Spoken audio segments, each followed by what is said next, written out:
Hoy nos vamos a meter de lleno en una pregunta que es, la verdad, fundamental. ¿Cómo consigue una inteligencia artificial recordar información a lo largo del tiempo? Y no hablo de hechos sueltos, sino del flujo completo de una historia, de una narrativa. A ver, pensemos en esto por un momento. Para que podamos entender una historia o una canción, o incluso una conversación normal y corriente, no nos vale con reconocer palabras sueltas, ¿no? Hay que pillar el contexto, la secuencia, hay que acordarse de lo que ha venido justo antes. Y bueno, pues este ha sido desde siempre uno de los mayores desafíos para la inteligencia artificial. Y es justo aquí donde entra en juego una solución que, en su día, allá por 1997, fue totalmente revolucionaria: la memoria a corto y largo plazo, o como se la conoce por sus siglas en inglés, LSTM. Básicamente es un tipo de red neuronal que está diseñada, mira, específicamente para darle a la IA una especie de memoria funcional. ¿Y para qué? Pues para permitirle reconocer patrones en secuencias largas, ya sean frases, melodías, lo que sea. El problemón, el problema crucial que las LSTM consiguieron resolver fue el del famoso desvanecimiento de la señal de error. A ver, ¿qué es esto? Pues imagínate que en las redes más antiguas, la información del principio de una secuencia muy larga se iba como diluyendo, se olvidaba para cuando la red llegaba al final. Era como empezar a leer una frase muy larga y olvidar cómo empezó. Pues bien, las LSTM crearon un mecanismo para proteger esa información, para mantenerla viva a lo largo de toda la secuencia.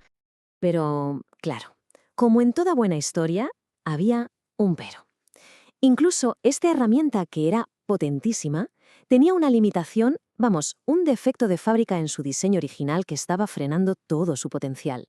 El algoritmo original era, a ver, era brillante, sí, pero era increíblemente rígido. La analogía es perfecta. Es como tener el motor de un Ferrari, una bestia potentísima, pero que solo, y digo solo, se puede instalar en un único modelo de coche, ni uno más. Pues esa era exactamente la situación del algoritmo original de las LSTM. Estas eran, por así decirlo, sus esposas arquitectónicas. El algoritmo estaba atado sí o sí a una estructura de red muy específica, con una sola capa oculta. ¿Y qué pasaba? Pues que esto impedía a los diseñadores experimentar, construir modelos más complejos, les ataba las manos.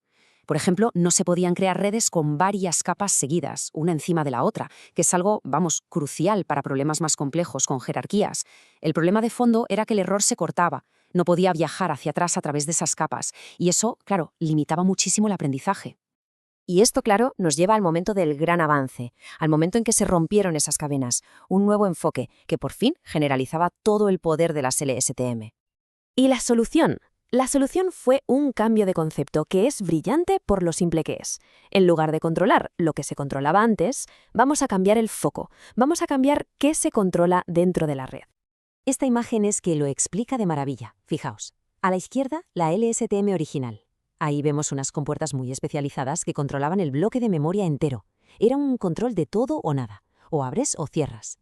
Pero ahora, mirad a la derecha, en la nueva versión, la LSTM-G. Aquí la cosa cambia. Cualquier unidad puede hacer de compuerta para conexiones individuales. O sea, el control pasa de ser a nivel de bloque, a lo bruto, a ser a nivel de conexión, muchísimo más fino, más granular y, claro, mucho más flexible. Y esto es clave. Como señalan los propios autores del estudio, Monerre y Regia, lo que vienen a decir es que con la LSTM-GUG todas las unidades son iguales, tienen las mismas instrucciones. Su función, si actúa como memoria, como compuerta o como las dos cosas, depende solo de una cosa: de dónde la coloques en la arquitectura general de la red. Esto, claro, da una libertad de diseño que antes era impensable. Así que, resumiendo, las ventajas son enormes. Primero, unidades universales, todas iguales, lo que simplifica un montón el diseño. Segundo, libertad total para los diseñadores, para que creen arquitecturas de la forma que quieran. Y tercero, y esto es muy, muy importante, mantiene la eficiencia y esa localidad del modelo original. O sea que los cálculos se basan en información que está cerca, algo que, por cierto, se parece mucho más a cómo funciona nuestro cerebro. Pero claro, las ideas brillantes están muy bien sobre el papel, pero hay que demostrarlas. Así que vamos a ver las pruebas. Vamos a ver cómo se demostró, con datos, con experimentos, que este nuevo enfoque era de verdad superior. Vale, primera prueba, un cara a cara en el mismo campo de juego. La tarea era lo que llamaron recuperación de secuencias con distracciones. La idea es simple: la red tenía que ver una secuencia de 22 símbolos y recordar solo dos de ellos, los importantes, ignorando los otros 20 que estaban ahí solo para distraer. El objetivo era claro: ver si la nueva LSTMG era más rápida que la original, entrenando en la arquitectura de toda la vida. Y los resultados, bueno, los resultados hablan por sí solos. Como se ve en el gráfico, para llegar a un 95% de aciertos, la LSTM original necesitó ver unas 400.000 secuencias, una barbaridad. En cambio, la LSTMG en la mismísima arquitectura lo consiguió con solo 250.000. ¿Por qué? Pues porque era más lista, aprovechaba una señal de error que el algoritmo original pasaba por alto, y eso lo hacía muchísimo más eficiente. Pero la segunda prueba es para mí todavía más interesante. Aquí se plantearon, vale, ¿y si aprovechamos la libertad que nos da LSTMG para construir una máquina mejor? ¿Una arquitectura hecha a medida para esta tarea concreta? Algo que, recordemos, el algoritmo original ni siquiera habría sido capaz de entrenar.